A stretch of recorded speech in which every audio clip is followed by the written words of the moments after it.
Planets begin as dense knots in a cloud of gas and dust, swirling around a young star. But how do they go from something like this to something like this? With the James Webb Space Telescope, astronomers will be able to study how planets come to be and how they change as they get older.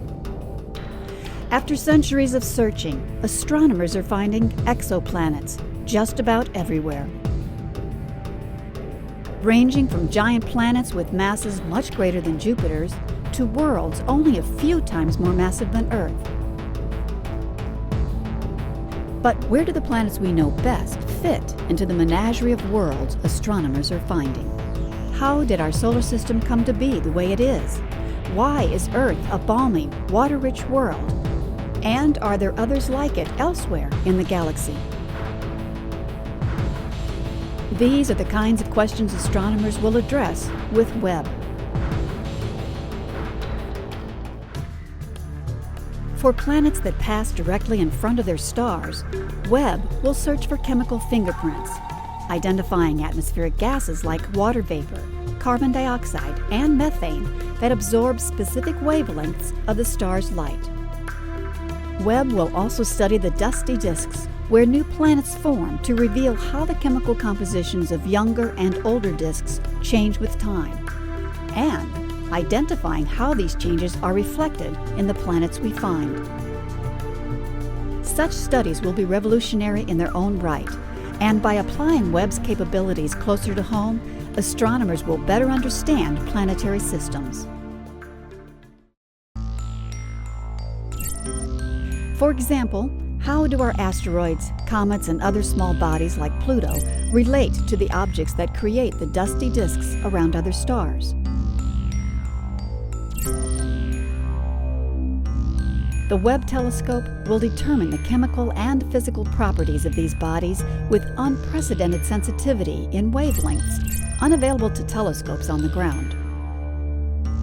By learning more about the small bodies in our solar system, scientists will be able to address questions about the solar system's past and compare it to other planetary systems we find in similar phases of construction.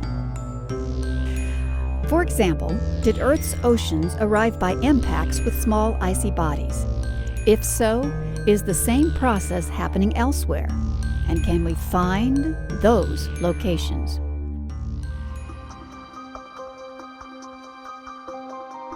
Webb also will study the outer planets and their moons.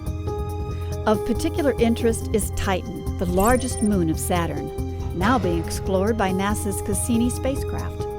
Titan is as big as the planet Mercury, possesses an atmosphere half again as thick as Earth, and frigid surface with lakes of liquid hydrocarbons. Webb will map Titan's chemical makeup with 6 times Cassini's resolution and monitor the moon's seasonal changes over a decade or more. Next stop, Uranus. When Voyager 2 returned this image in 1986, the planet's south pole was facing the sun. Few clouds could be seen. But as Uranus neared its equinox in 2007, bright clouds suddenly materialized.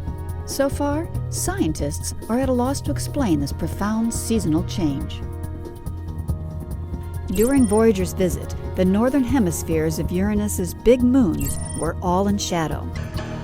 But when Webb begins service, the moon's northern halves will face the sun and give astronomers abundant new real estate to explore. 3 years later, in 1989, Voyager 2 passed Neptune and imaged its strange dark spot. Over the following years, astronomers have seen the dark spot disappear and then reappear. Voyager easily picked out clouds despite Neptune's greater distance from the Sun. Why is weather on Uranus and Neptune so different? Neptune's big moon Triton is unusual too. Nitrogen-spewing volcanoes and other geological forces reshaped this frozen surface in ways we're just beginning to understand.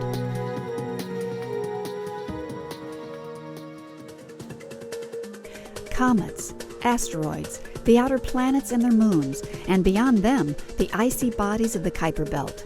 These objects provide us with the closest, and most detailed look at how our own solar system evolved.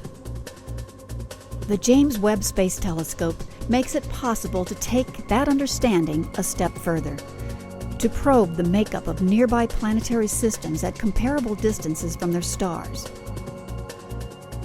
Webb will allow astronomers to directly compare the chemical and physical properties of our outer solar system with similar zones around nearby stars.